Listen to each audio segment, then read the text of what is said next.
people ask me, what do you learn? I'm like, man, perseverance, man. You know, anybody who watches this video, life is full of ups and downs and things that you aren't going to know. You just got to keep going, man. You can't. It's one of my favorite quotes. You got to pick up and just keep going. Never give up. This city doesn't hand out respect. It watches. It waits. Then, when you've proven it, it remembers your name. And once it does, you don't need to talk loud. You just take your seat back here and tell the truth.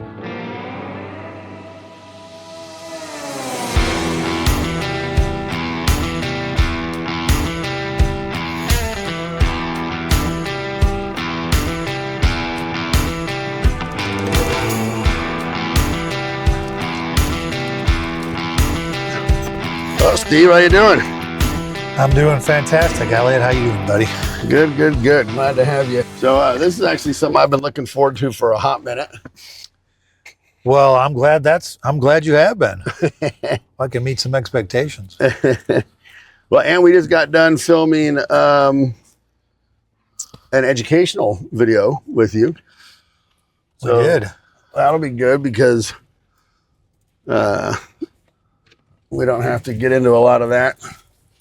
That's the boring stuff. Yeah, I actually find it really interesting. So just to get this started off, you are the CEO and founder, co-founder. You say co-founder. Co-founder. I have a partner. Yeah. Of Invito Energy Partners. Yep. Invito Energy Partners. Correct.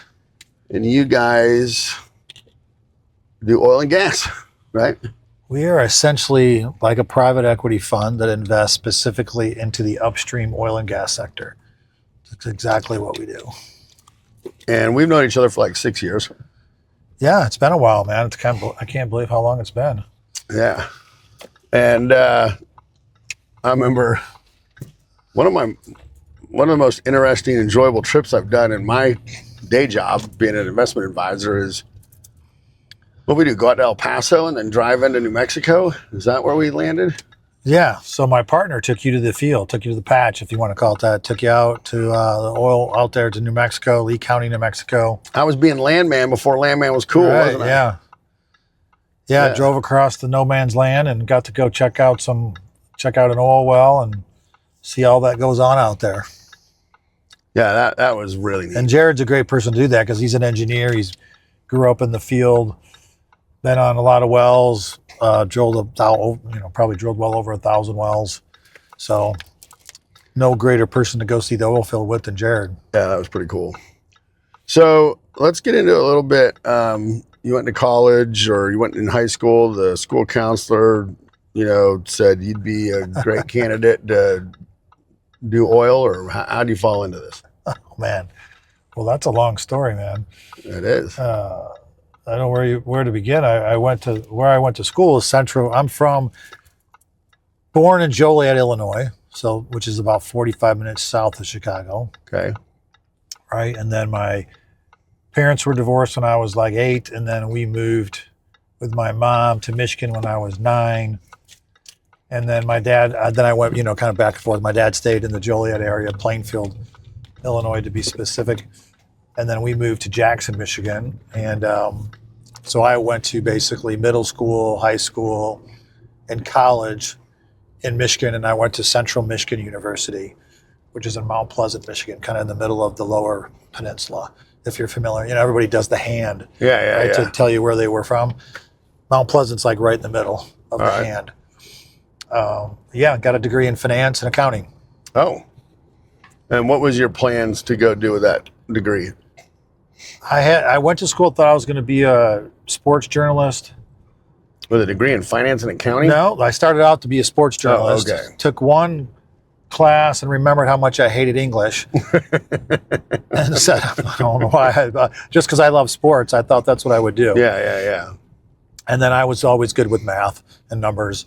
And so I switched to business and picked the two most, obviously, number-focused degrees, finance and accounting. And I had no plan, honestly. I grew up very lower middle class, just wanted to get a job. I can remember I can remember being in college, when you're dead broke, thinking to myself, man, if I could just make $40,000 a year, that would be so awesome. And I had no idea. I graduated in 92, so it was kind of right there when the economy wasn't doing very well. Yeah. Job market wasn't the greatest, so you basically take the job you get. Okay. And what was that? Yeah, I got a job working for a company called Bank One Financial Services. Okay. Which as what was called a branch manager trainee. But essentially what they were is a finance company. They made mortgages and personal loans. So I was working out of an office in the Detroit area and making unsecured loans for like $2,500 to $5,000, and also making mostly second mortgages on people's homes, but some first mortgages. So we did both. But yeah, my first day on the job, I got sat down at the desk, and the guy who was my boss, probably not much more older than I was at the time, so he was probably 25. This is a long time ago, so I mean, he handed me a stack of ledger cards. So lending back then was literally done on like a ledger card. Okay. And he said, these are people in the Detroit area who have a payment of $25 to $50.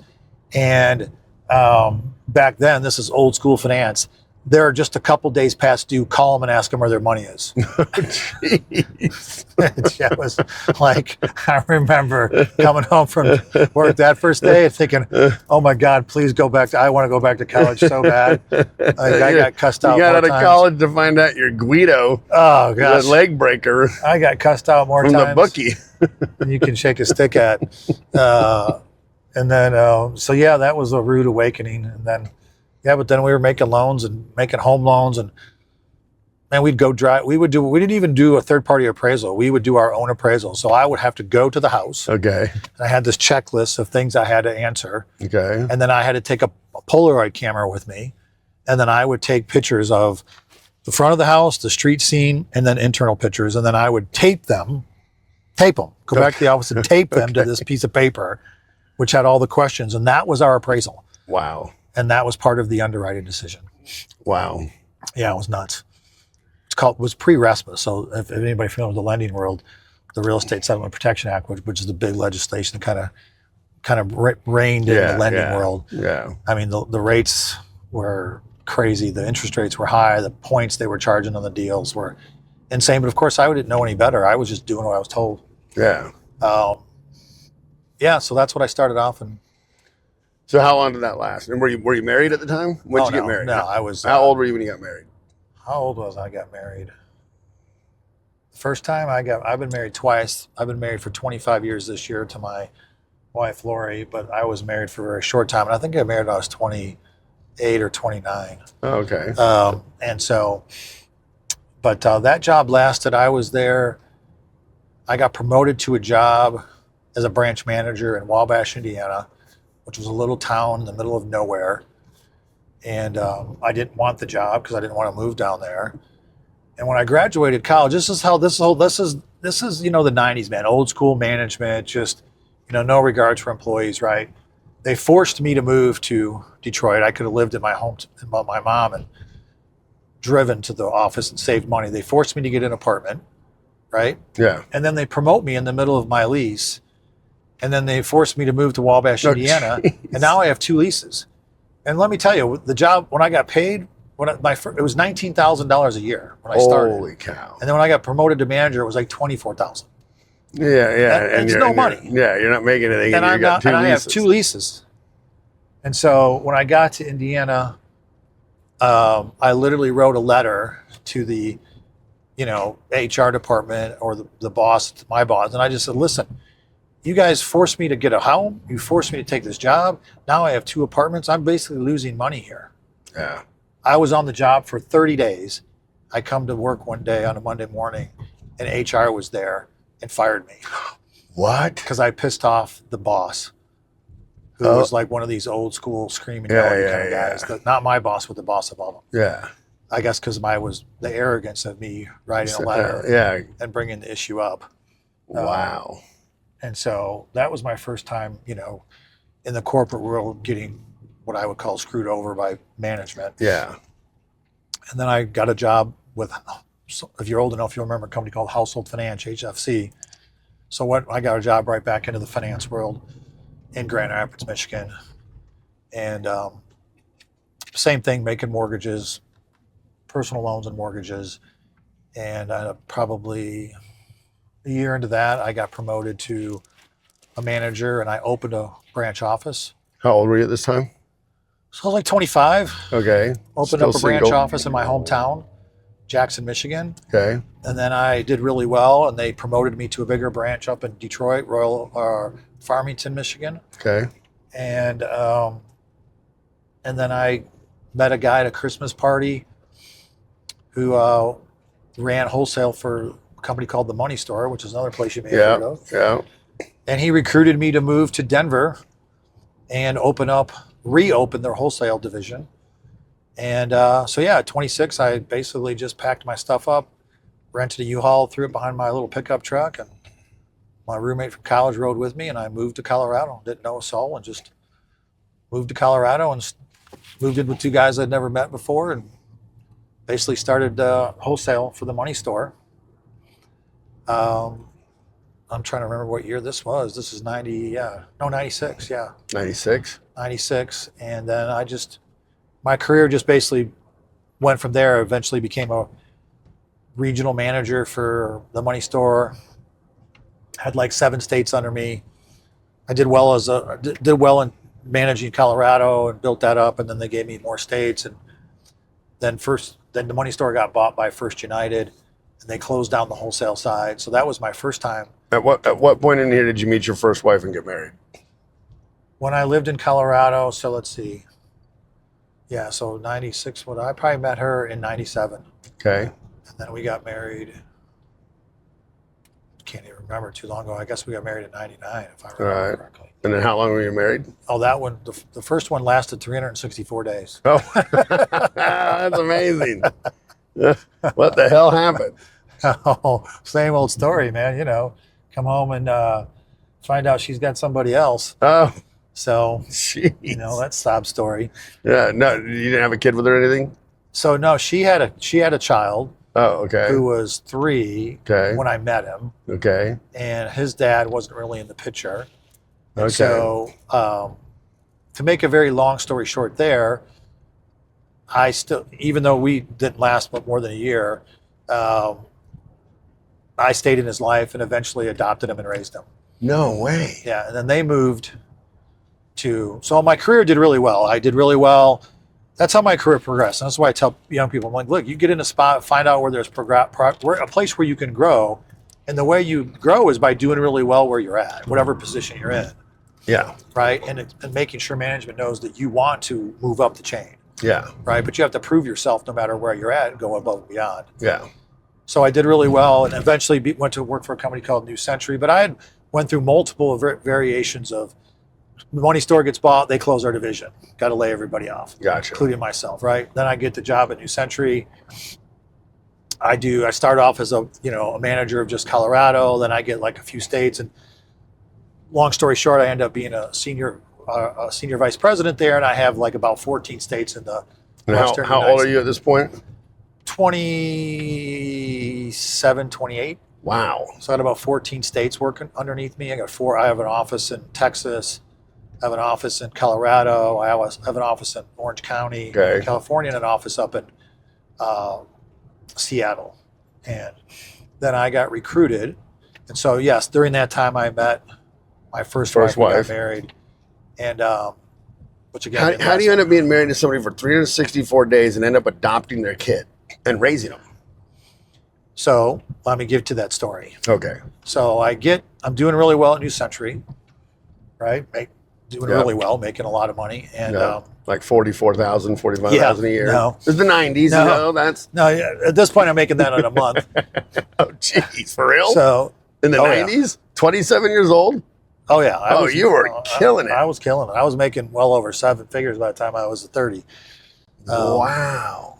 And so I get recruited to go to a company called Countrywide, which you've heard of them. A huge company at the time. They were. It's funny. You're literally listing off all these companies, and I have heard of all of them. Oh, yeah. Yeah. So I get recruited by Countrywide to run wholesale for the entire country.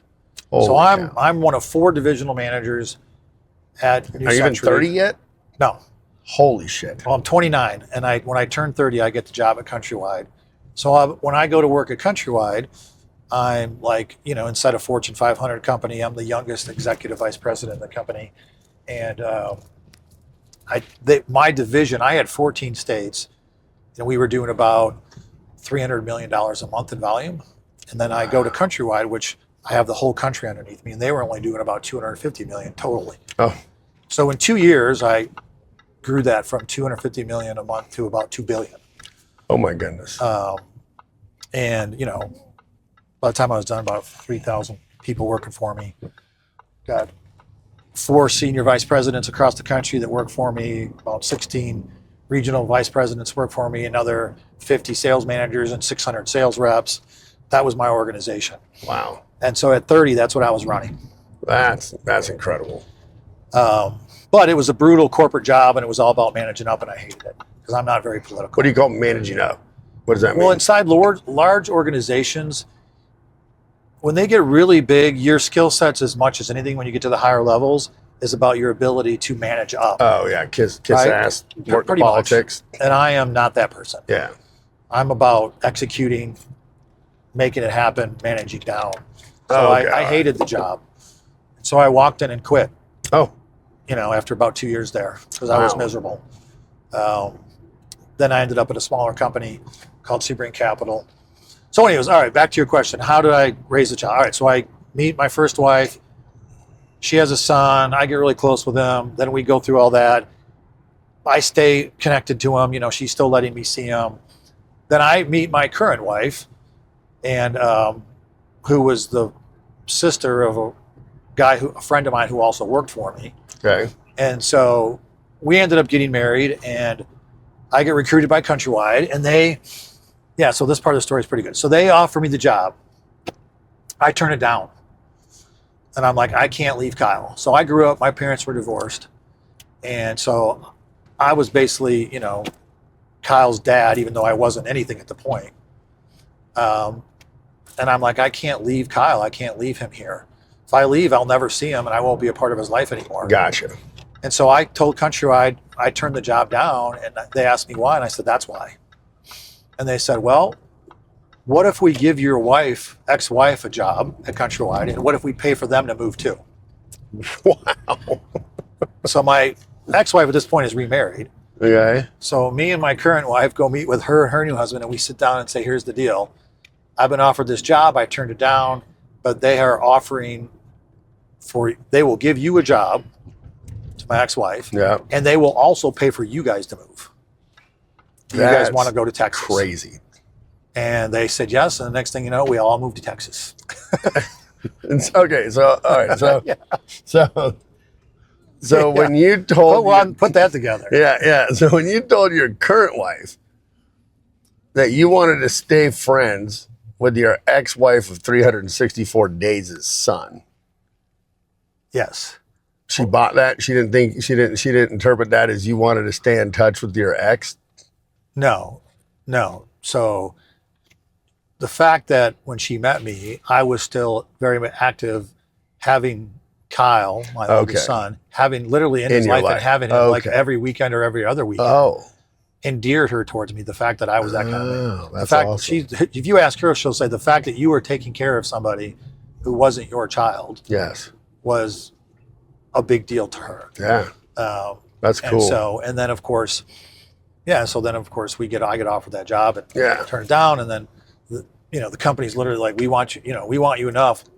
We'll give her a job and we'll pay for them to move too. So to this day, are you all still friends? So my Kyle, the son, eventually Yeah. I adopted him, right? Yeah. And Yeah. so Why, if he had a mom and a stepdad?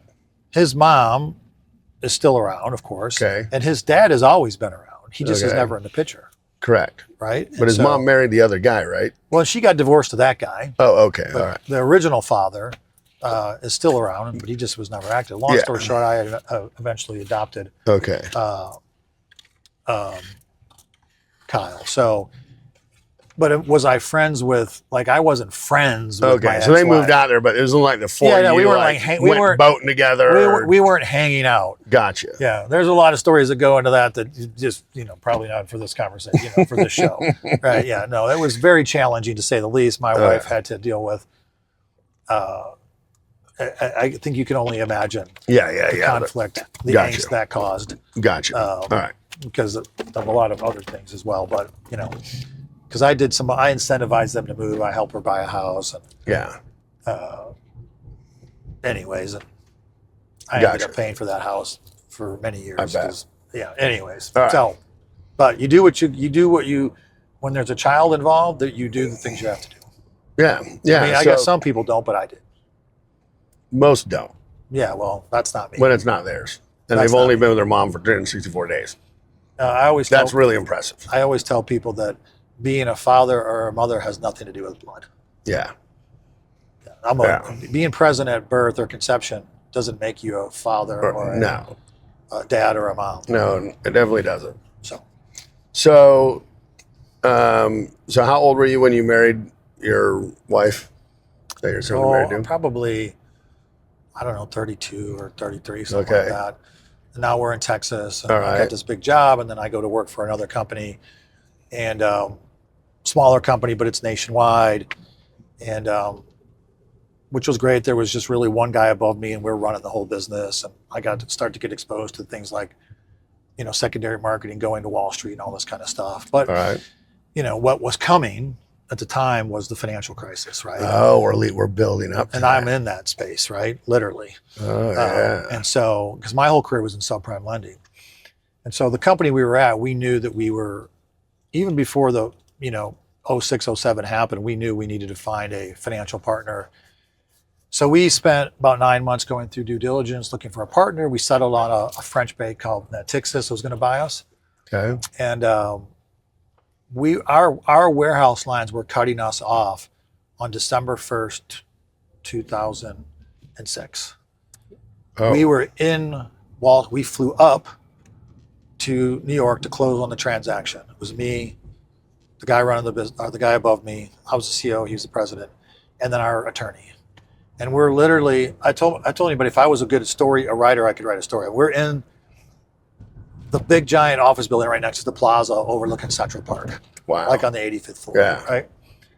So we're sitting in the office thinking we're there to close, and they walk in and they have probably an extra 10 people with them. Okay. Never a good sign. So we're like, okay, not a good sign. Long story short, within 30 minutes, they backed out of the deal. Oh my goodness. Right. So this is on a Wednesday. Yeah. On Friday, our warehouse lines are done, which means we're out of business if that deal didn't close. Okay. So we spent that rest of that day running around Wall Street to all the big banks, and the next few days trying to find anybody to save us. And one of the worst days of my life, man, December 1st, 2006, we had to have a company-wide call. We had an office up, and a lot of people had followed me from Countrywide to Sebring. I had opened an office in Denver, which all the people that used to work for me. And I had grown that business from 40 million to 200 million in less than 2 years, or 200 million a month, or in just two years already. And 1 o'clock, we had a company-wide call with the people in our office in Dallas and the people on screen and video call in Denver. And we told them they had 30 minutes to clean out their desks, and they were never going to they wouldn't get another paycheck. Wow. Yeah, 212 people. So why? It was awful. Why? One of the worst days of my life. What was up with the timing of that? Why was it not until 3 days before the warehouse lines shut off? Well, we had known that was our deadline. We were just trying to find a buyer, and we had found a buyer. And it was super difficult to find a buyer. You found one. Yeah, we went through probably 5-6 companies over that 9 months. And we settled on one company and their offer. And long story short, it wouldn't have mattered, even if they'd have closed the deal. Because the financial crisis, the heat of the financial crisis was about 12 months away. Okay. But the subprime lending companies began to start to fall. Like, we were one of the first, and then literally they just started to go 1 or 2 every month. Yeah. And then, the meat of the financial crisis comes in right? What, 2007 and 8, and we would have been done anyways. Because 2 years later, there wasn't one subprime lending company left. Yeah. So why were people turning them off? Why did your warehouse line shut you off? Because they saw the problem with the liquidity issues, right, and the performance issues, and of course, what cratered the financial crisis of '08, which was blamed on, if you ever watched The Big Short, right, blamed on mortgage lending. Yeah, but no, I think that was Barney Frank's act that forced the federal government to buy subprime mortgages. Part of it, but the reality of it is the lending industry was never big enough to. This didn't just crater the United States; it's almost cratered the global economy, right? The mortgage lending space in the United States wasn't big enough to do that much damage, but Wall Street was taking a loan and turning it into 10 loans, and then slicing it up and selling it in different investment packages. That's what 10x the size of the problem. Oh, absolutely. And that's what made it so catastrophic. But when the number one buyer of mortgages is being forced to buy subprime mortgages, it forces the industry to sell subprime mortgages. Well, that, again, part of it, yes, part of it. But there were so many companies, there were so many non-governmental agencies buying subprime paper, and then so many governments around the world buying it because they thought they were buying something safe, AAA rated. Yeah. And then you have those credit rating companies that conflicts of interest, man. Yeah. First time I went to Wall Street and I sat in with the bankers. My whole background was lending. I knew all the underwriting of lending, like real making loan level decisions. And I came out of my first meeting, I think it was Bear Stearns or something like that. And I looked at my boss, who was done all secondary marketing his whole career. And I looked at him and I asked him some loan level questions. They didn't know what the hell I was talking about. And he's like, Steve, you don't understand how this works. They don't know anything about loans. When they say AAA, AA, single A, to me, that's the quality of the loan. Yes. He's like, that has nothing to do with what's inside there. They're just saying these will take the first sets of losses, these will take the second set, these will take the third. They had no idea what the hell they were sticking in there. And I was like, kidding me. Yeah. Of course, now, didn't take long, but I was reading articles after that. Even when I had gotten into the oil and gas industry a couple of years later, I was reading articles in the Wall Street Journal about Countrywide because they were one of the big players that got bought by B of A. Yeah, they were. They were talking about meetings that I actually had sat in, and I had got calls. My first oil and gas job was I became the president of Petromax Operating, and I had a private investigator show up to my office in Garland, Texas, because he was looking for information on the CEO of Countrywide. Wow. And the president of Countrywide at the time, And I remember sitting down with the guy and I said, look, if you're looking for the guy who's going to tell you that Angelo and Mazzillo and Dave Sample and these kind of guys, I said, if you're looking for a guy who's going to say they knew what they were doing and they knew the whole world was going to crater, I said, if they knew, I didn't know that. I now why would they ever do that? But I'm not your guy. Yeah. So, and then he was like, you're like, stitches get stitches. Yeah. I'm not the guy. If Angelo and Dave knew that what they were doing was going to end up cratering the world and the economies and their own business on purpose, I would never have guessed that. I don't think that's true, but I said, so you're wasting your time with me. But that's like 2-3 years later, man. Wow. Tracks me down in person. That's incredible. So you had a front row seat to that stuff. I had a front row seat. The first time I watched the show, read the book, The Big Short, and of course the movie came out, I was pissed. It made me so angry because I lost my entire career. I was 36 years old, man. I woke up, I had no career. What made you pissed about the Big Short movie? Because I was 36 years old and had a fantastic career and had climbed to the top. And I woke up one day and my entire career was gone. So it wasn't like you weren't mad at the angle they took or how they portrayed it. You were mad that... I was pissed off when I realized why it had become such a big problem and how it ended up cratering everything. And it made me angry because it was a bunch of financial engineering. Because I lost my entire career. Yeah. Imagine at 36 waking up. And it wasn't like I could go get a job somewhere else. There wasn't a subprime lender left. Yeah. So I couldn't even get a job in the industry because one, my resume showed I worked for Countrywide and New Century, two of the biggest players in the space. Two, if I went like back to the retail side and tried to get a job as a branch manager, they'd look at my resume and go, why would we, you were an executive, what? You were the COO and executive vice president. You're so overqualified for this job. Yeah. So I couldn't get a job. Wow. Couldn't get a job. And so 2 years later, So that's what now did you lose like your retirement and all that too? oh yeah, lost everything, dude. Oh, I mean, I had to live off of everything I had left. Wow. Basically, about 2 years later, when I finally got a job. So here you've been killing it since your mid to late 20s. Yeah.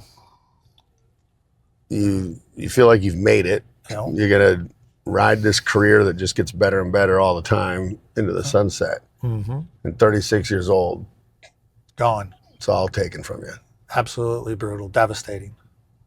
Wow. Because it's a large, unfortunately it shouldn't be, but your job is a large part of your identity. Yeah, it is. Of course it is. And so it was soul crushing. And so that was the beginning of a long journey of all kinds of stuff. But yeah, that's what happened at 36, man. That was a life-changing event for sure. And so, yeah, for basically 2 years, I just did various things, and while trying to find a job. And then I was interviewing for the CEO of a structured settlement company and the COO of an auction house Okay. out of Tulsa, because I didn't want to move. So here's the other part. I didn't want to move, which was making it harder to find a job, because I didn't want to leave Kyle. Because again, at the time, I didn't adopt him until he was an adult. So the whole time I raised him, I had no leverage. So when he was an adult, why adopt him then? Well, because at that point I went to him and I said, do you want me to adopt you? I'm like, all along I said, you don't need to be adopted for me to be your dad. I'm your dad no matter what. Yeah. But I didn't adopt him while he was younger because right or wrong, his mom, who was, would have been able to just try to milk me more than they were already milking. Oh, yeah. Okay. Right? So, so that's why I didn't do it. And to me, it didn't matter, right? I was already taking care of him. Yeah. I was taking care of him, providing him. He was my son. But then later in life, my brother, who lives here in Kansas City, adopted a daughter from, I can't remember if it was from the Philippines or Taiwan, anywhere from Philippines or Taiwan. And the whole family flew up here to Kansas City, and we all went to the courthouse for her official adoption into the family. Yeah. Right. So we were all there. That's cool. Including Kyle. And then, so I said to him on that trip, I'm like, well, would you like me? You don't need to be adopted. You're my son, no matter what. Yeah. And he goes, I know that. I go, well, would you like me to adopt you? And he said, yeah. And I said, okay. That's awesome. So, within 6 months, we did the adoption, and then everybody flew to Dallas and did the same thing. How cool was that? Yeah. So, and which is cool, because I don't know if you've ever been to an adoption. You literally have to go in front of the judge, and the judge asks you questions like, do you, especially when Kyle was older, like, do you want to be adopted? Then, he goes through the list of questions for the person being adopted. And then they comes to us and say, you basically have to declare in front of the judge and say, yes, this is what we want to have happen. So it's kind of a cool event. And so that's really how I cool. ended up adopting Kyle. And So how many kids do you have with Lori? Yeah, Lori. Two. Two. So I've got Kyle, who's 31, married, and lives in Colorado, Denver, and he's got a granddaughter, Audrey, and then my daughter Bella, I told you about today, right? Yeah. The one that's she's autistic and down at a college in Yeah. So Florida. when She's a junior. Yeah, and doing really well in college. Yep. How did the whole autism diagnosis come about? Well, we knew very early. I mean, she had speech delay, and so she was always in speech therapy. And then when we put her into her first preschool, she just basically was sitting there and not learning how to read, nothing. Basically, just sat there in class. And so we knew there was something. Okay. And somebody at the school had told us about a lady that would come to your house and would spend an hour before school and help teach them how to read. Okay. So this lady comes to our house and 3 days a week for an hour, and within a week and a half, Bella's reading. Oh, wow. And we're like, what the hell? And she's like, look, your daughter learns differently. She has to be taught differently. She's not going to work in a normal school, Yeah. a traditional school. And so then she told us about Shelton, which is a school for kids with learning differences in Dallas, Texas. And you go down there and you get tested for there's 12 different categories of learning differences. They didn't call it autism, they called it learning differences. And Bella had 8 of them. Oh. And long story short, that's where she went to school. She redid kindergarten there, and she went from kindergarten all the way through. That's her full-on regular school, sports, and the whole 9 yards. But every kid there has some sort of learning difference.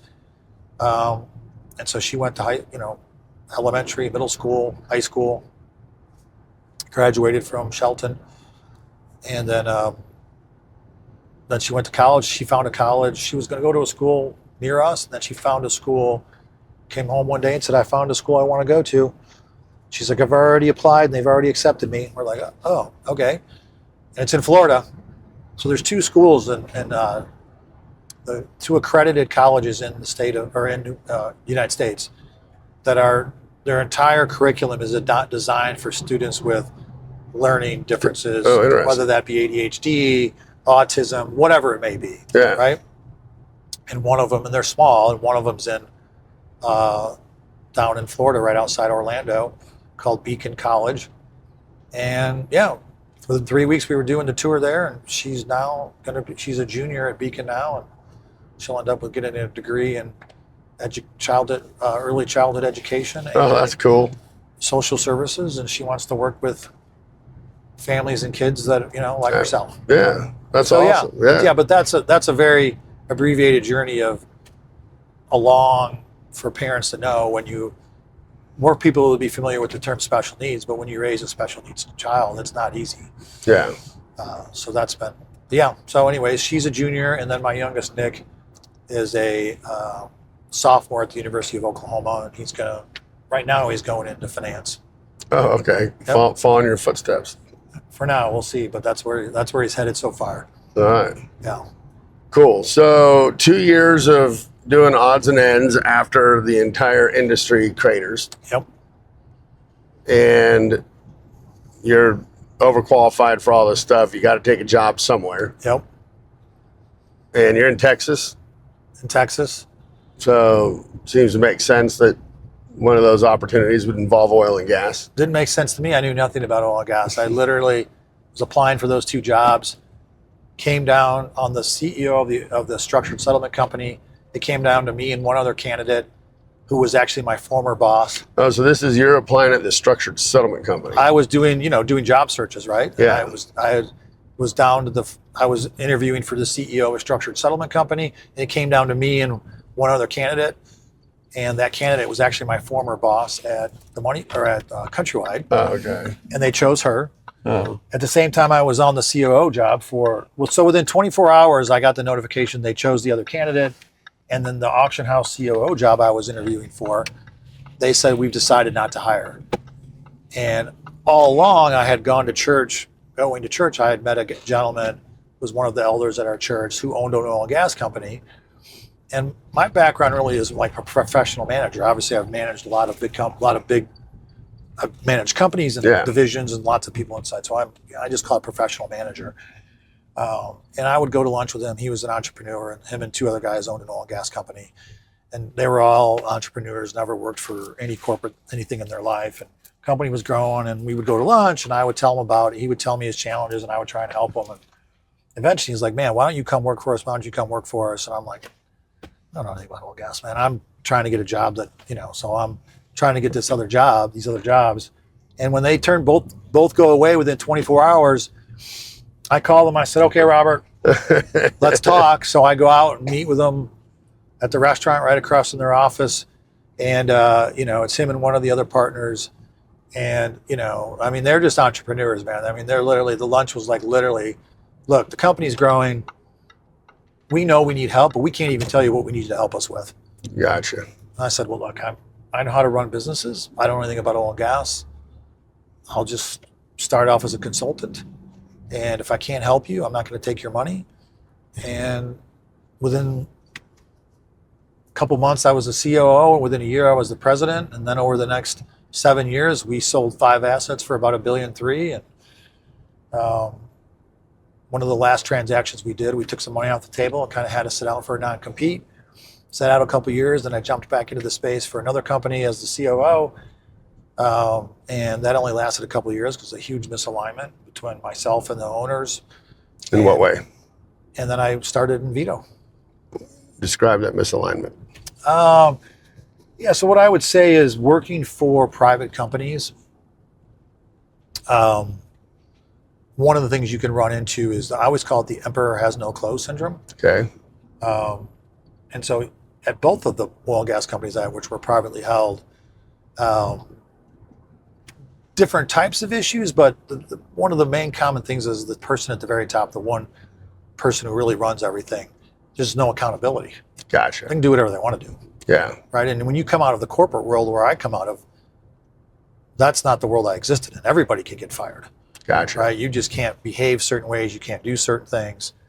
And so that was an eye-opener. Don't tell my employees this. Well, yeah, listen up, man. Just because it's your company, don't act like an idiot just because no one can fire you. Right.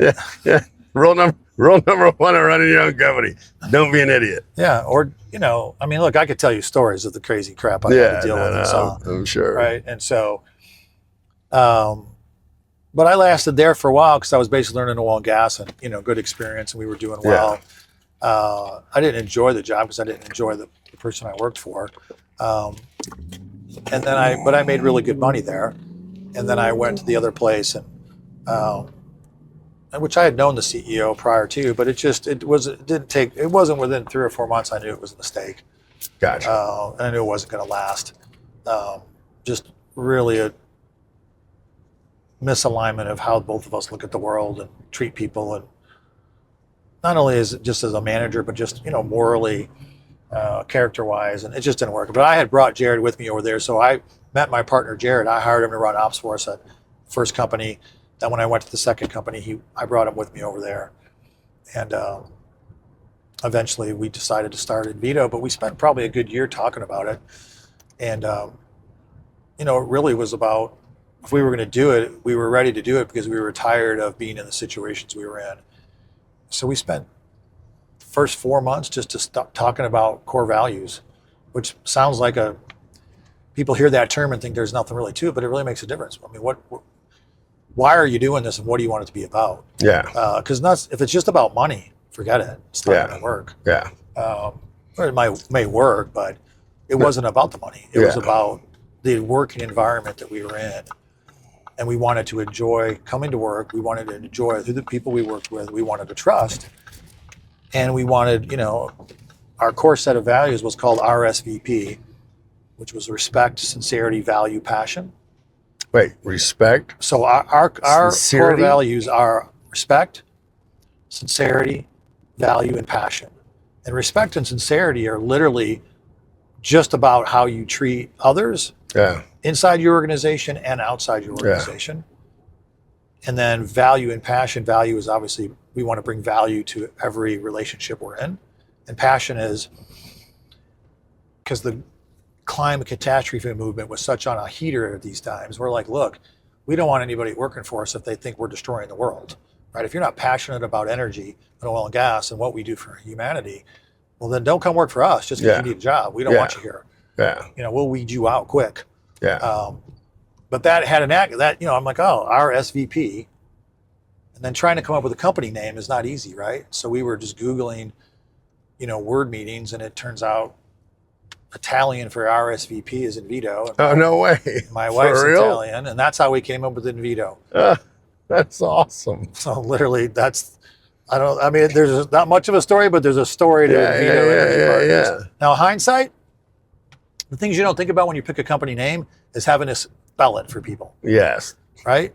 Trust me, you have to spell Invito to everybody. When I tell people I own Alphi, how do you think they all spell it?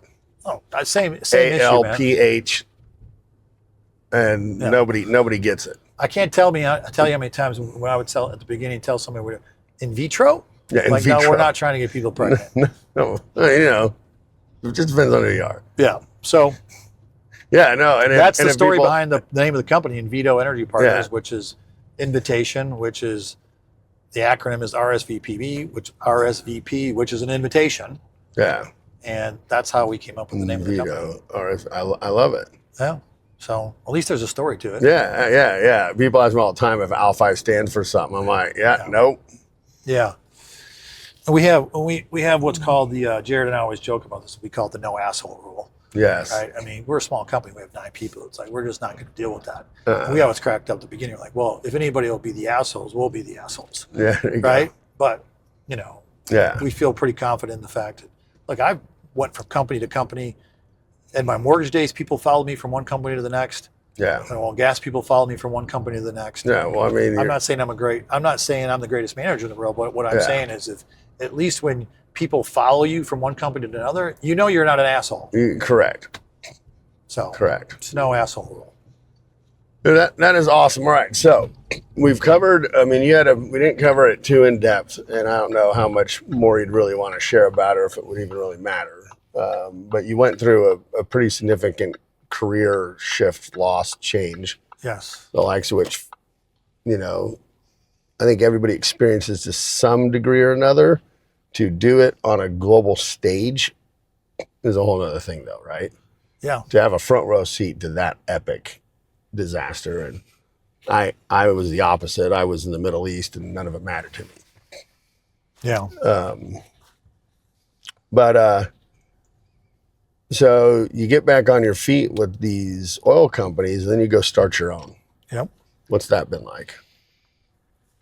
So I should back up a little. So when I lose my career in the mortgage business, I go basically 2 years with no income, zero. Yeah.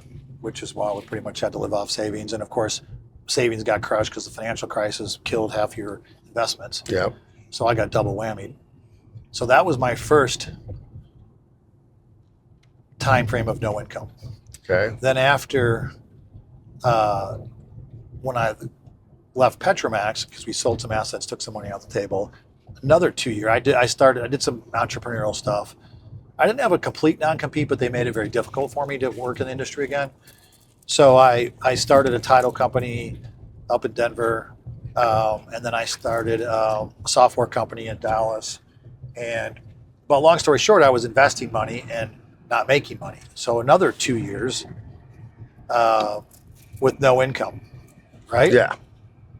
Then I go to the CEO of the other company, energy company. Jared joins me. That lasts basically 2 years. And we decide to start Invito Energy Partners. And 5 years. What? 5 years. With no money? No money. I didn't make a penny. So we're 5 talking like years. a decade now of on again, off again. So from the time that I lost my career in the oil mortgage industry, which I was 36 years old, making tons of money at the top of the world, killing it. 7 figures. From there forward, Yeah. I have had basically 5, 7, 9 years of zero income.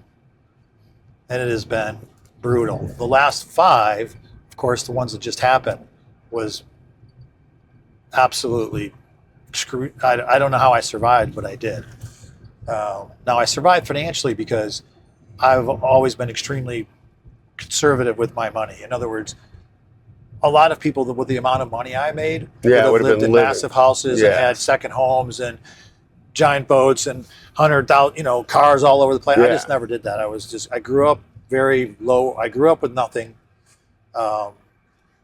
I've just been very, call me cheap. I don't know what you want to call me. I'm just extremely conservative Frugal. with money. I saved money.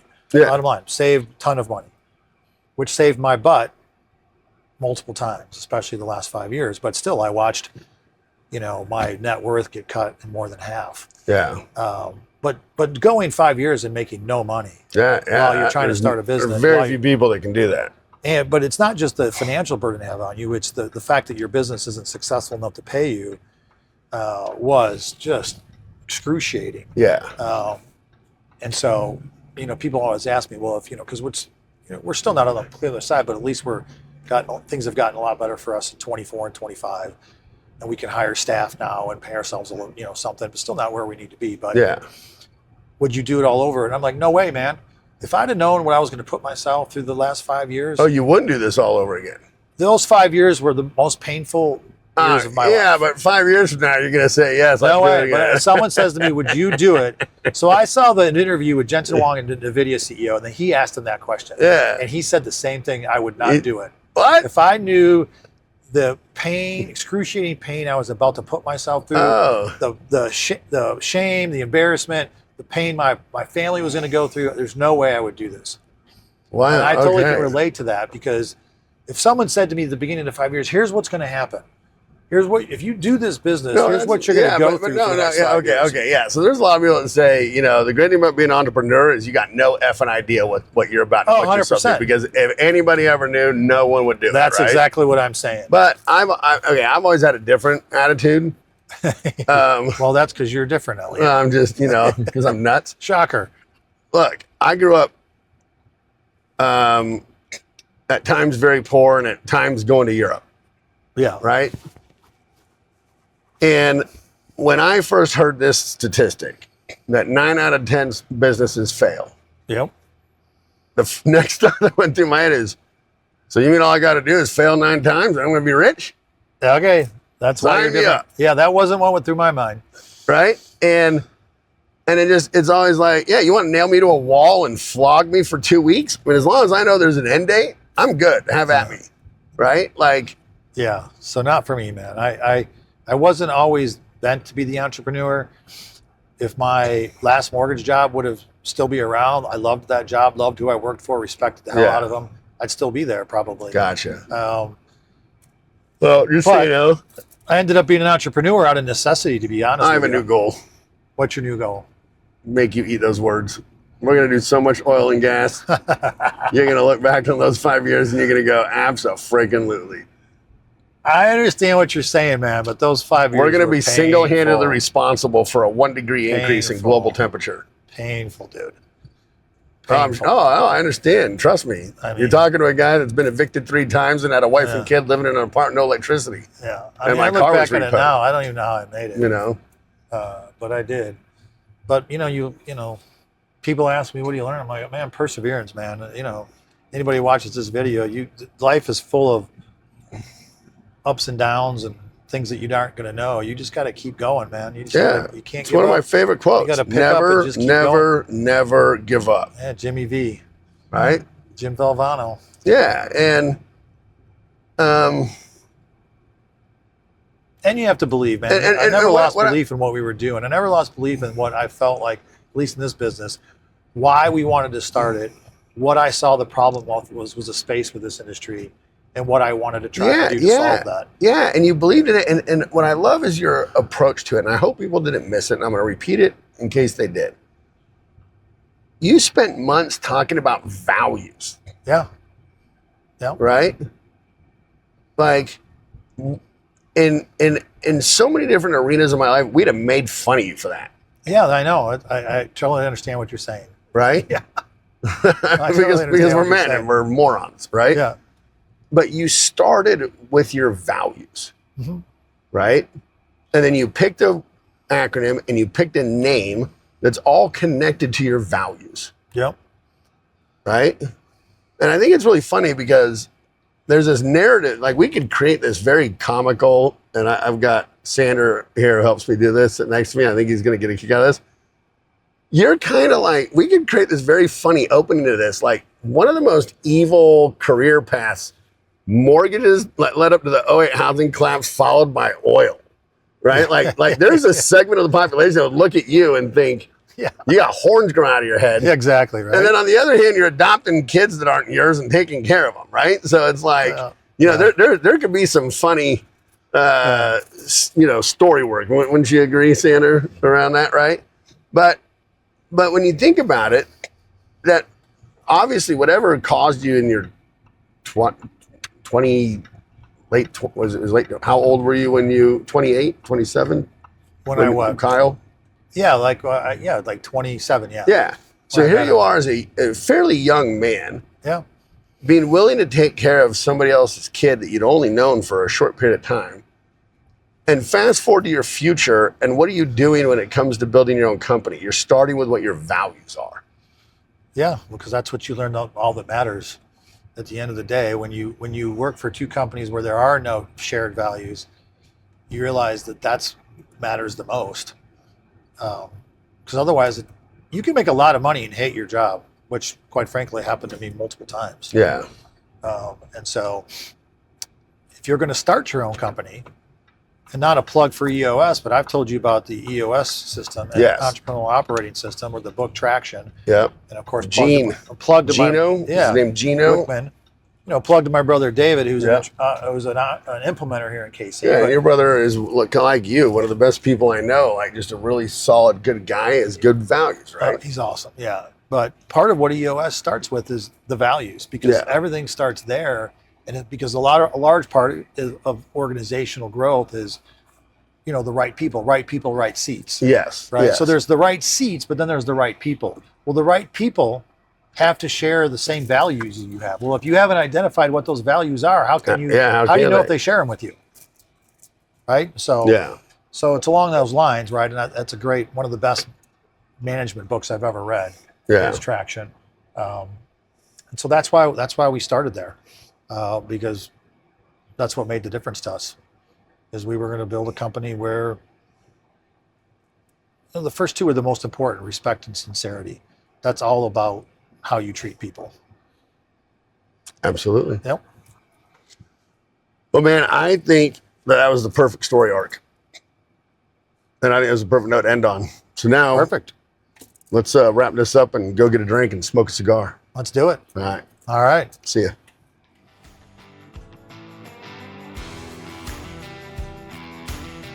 Names get remembered in this city for a reason. What you said in that seat, it's part of yours now. And whether they get it or not, Casey heard you.